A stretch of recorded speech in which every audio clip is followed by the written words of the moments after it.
नमस्कार दोस्तों, स्वागत है आपका मेरे YouTube चैनल पे। बात कर लेते हैं कि मार्केट कल कहाँ कामकाज कर सकता है। तो अगर आप देखोगे तो मार्केट में क्या है कि अभी मार्केट है वो बिल्कुल भी डिसाइड नहीं कर पा रहा है। मार्केट में काफ़ी वॉलीटिलिटी यहाँ पे देखने को मिल रही है। तो उसका वजह ये है कि अभी इलेक्शन है वो चल रहे हैं, तो प्रीमियम भी यहाँ पे हाई हो गए हैं। अगर आप देखोगे तो इंडिया विक्स है 16 के ऊपर ट्रेड करने लग गया है, तो मतलब जो प्रीमियम है वो काफ़ी हाई होने लग गए हैं धीरे धीरे, क्योंकि अभी इलेक्शन है तो मार्केट में काफ़ी वॉलीटिलिटी देखने को मिलेगी। जब तक रिजल्ट इलेक्शन का रिजल्ट नहीं आता है तब तक क्या है कि मार्केट है वो अपना ट्रेंड डिसाइड नहीं करेगा।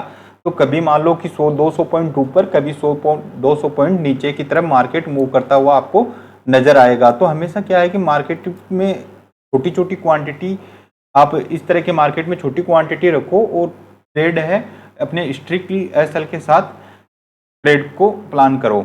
अब बात कर लेते हैं कि मार्केट कल कहाँ कामकाज कर सकता है, किस प्रकार से अपन को यहाँ पे ट्रेडिंग प्लान करना चाहिए। तो अगर आप ओवरऑल देखोगे तो मार्केट है आज पूरे दिन क्या था, एक बिल्कुल साइडवेज था। कुछ खास मोमेंटम मार्केट में आज देखने को नहीं मिला है। अगर मैं आपको वनडे का चार्ट अगर दिखाऊं तो यहाँ पे आज एक इनसाइड कैंडल बनी है मार्केट में। आप देखोगे तो ये एक इनसाइड कैंडल है वो यहाँ पे फॉर्म हुई है। तो इनसाइड कैंडल है वो मेन इंपॉर्टेंट होती है हमेशा, क्योंकि ये मेरी फेवरेट कैंडल भी है और मैं इसको हमेशा अच्छे से ट्रेड करता हूँ इसको। तो इसमें क्या है कि थोड़ी सी एक्यूरेसी थोड़ी सी ज़्यादा होती है इनसाइड कैंडल में। तो अब बात कर लेते हैं कि मार्केट है वो किस हिसाब से कामकाज कर सकता है। तो अगर आप देखोगे तो ये बैंक निफ्टी का चार्ट है। बैंक निफ्टी के पास में जब भी मार्केट है वो इस ट्रेड लाइन के पास में आता है, आने के बाद में यहाँ पे क्या है कि एक रेजिस्टेंस ले रहा है। आप देखोगे कि मार्केट यहाँ से रेजिस्टेंस लेने के बाद में यहाँ गया, तो यहाँ भी इसको रिजेक्शन मिला, तो फिर से मार्केट में नीचे की साइड में मूव आया। और अगर आप फिर से देखोगे तो मार्केट में आज भी यही इसी ट्रेड लाइन के पास से मार्केट है वो नीचे की साइड में मूव हुआ है। मार्केट में क्या है कि यहाँ पे मार्केट नीचे जरूर आया मगर स्लो स्टेडी में मार्केट नीचे आया है। अब कल के लिए मेन इंपॉर्टेंट रहेगा, क्योंकि अभी जो सेलिंग प्रेशर है वो मार्केट में इतना खास दिख नहीं रहा है, क्योंकि इंट्राडे में ही छोटी छोटी पोजीशनें ही बनेंगी, क्योंकि अभी मार्केट डिसाइड नहीं कर पा रहा है। तो अगर आप देखोगे तो कल सबसे बेस्ट ट्रेड किस प्रकार रहेगा, तो आप देखोगे कि ये ट्रेड लाइन मेन इंपॉर्टेंट रहने वाली है कल के लिए। तो अब मेन इंपॉर्टेंट ये है कि अभी ये जो लेवल है ये क्या है कि ये सारा का सारा लेवल है सपोर्ट का काम करेगा। जब मार्केट इस सपोर्ट को अगर नीचे की साइड में यही अगर मान लो फ्लैट खुले, सबसे बढ़िया ट्रेड तो अपन को तब मिलेगी अगर मान लो कि बिल्कुल फ्लैट खुले। फ्लैट खुलने के साथ में नीचे की साइड में या मार्केट ऊपर की साइड में ब्रेक करता है तो यहाँ पे एक अच्छी खासी अपन को यहाँ पे ट्रेड मिलेगी। अगर सेकंड हाफ के बाद में भी अगर मार्केट यहाँ टाइम बिताता है, टाइम बिताने के बाद में सेकंड हाफ में अगर इसको ब्रेक करता है तो भी यहाँ पे एक अच्छा खासा टारगेट अपन को फिर से ऊपर की साइड में यहाँ पे देखने को मिल सकता है। अगर मार्केट फ्लैट खुले, फ्लैट खुलने के बाद में अगर इसको नीचे की साइड में ब्रेक करता है तो डाउन साइड के व्यू अपन को यहाँ पे देखने को मिल सकते हैं। अगर आप मैं इसको ओवरऑल अगर देखें तो अगर मान लो कि अगर कल ये 48,000 ये मैं एक बार लेवल देख लेता हूं।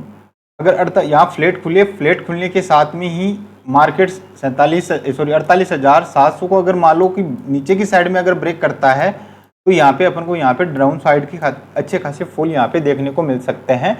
तो कल के मार्केट में अगर नीचे की साइड में मार्केट फिसलता है तो 48,500 पहला अपना टारगेट रहेगा 533 का, और सेकंड टारगेट है वो 48,230 तक के टारगेट यहाँ नीचे की साइड में यहाँ पे देखने को मिल सकते हैं। नीचे की साइड में अगर यहाँ थोड़ी सी देर अगर फ्लैट खुले, फ्लैट खुलने के साथ नीचे की साइड में अगर ब्रेक करता है तो अगर मान लीजिए कि अगर बड़ा गैप डाउन खुलता है मार्केट, तो मार्केट में फिर अपन प्राइस एक्शन को देख के फॉलो करके फिर देखेंगे। क्योंकि अगर मान लो कि गैप डाउन अगर खुलता है तो यहाँ पे जिन भी बायरों के यहाँ पे एसएल लगे हुए हैं वो क्या करेंगे, यहाँ पे अपना एसएल बुक करेंगे, तो मार्केट क्या है कि फिर से ऊपर की साइड में यहाँ आ सकता है। तो अपन अगर गैप डाउन के केस में क्या करेंगे, प्राइस एक्शन को फॉलो करेंगे और उसके बाद में ट्रेड को एजुकेट करेंगे। तो ये ट्रेड लाइन है, इसको आप मेन नज़र इस पे बना के रखिए, क्योंकि मार्केट जिस साइड भी निकलेगा, अगर मान लो ऊपर की साइड में निकलेगा तो आपको फर्स्ट टारगेट 49,200, और अगर यहाँ पे थोड़ी सी देर टाइम सस्पेंस करता है और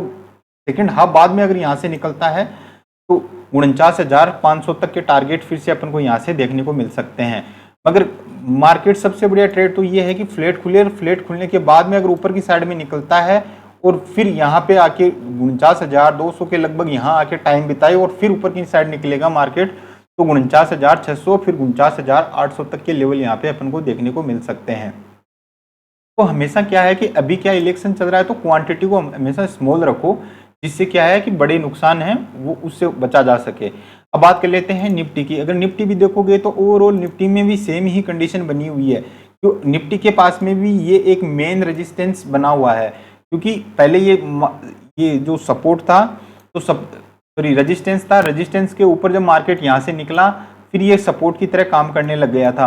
अब क्या है, ये फिर से मार्केट के पास रेजिस्टेंस जोन बन चुका है। तो अभी मार्केट क्या है कि 22,520 से लेके 22,550 तक, ये क्या है कि अभी एक रेजिस्टेंस जोन बन चुका है। जब तक मार्केट इसके नीचे है तब तक मार्केट में अपन को यहाँ पे बायर एक्टिव होते हुए नजर नहीं आएंगे, क्योंकि अगर आप ओवरऑल देखोगे तो मार्केट सबसे बढ़िया क्या है कि अगर मान लो कि फ्लैट खुले, फ्लैट खुलने के बाद में या तो नीचे की साइड में ब्रेक करता है तो अपन को यहाँ से फिर से एक डाउन साइड का मूव देखने को मिलेगा। अगर फ्लैट खुलने के बाद में ऊपर की साइड में अगर वापस निकलता है तो यहाँ से फिर से वापस एक बार सेलर एक्टिव होते हुए नजर आएंगे, जो मार्केट को फिर से नीचे की साइड में लेके आएंगे निफ्टी को।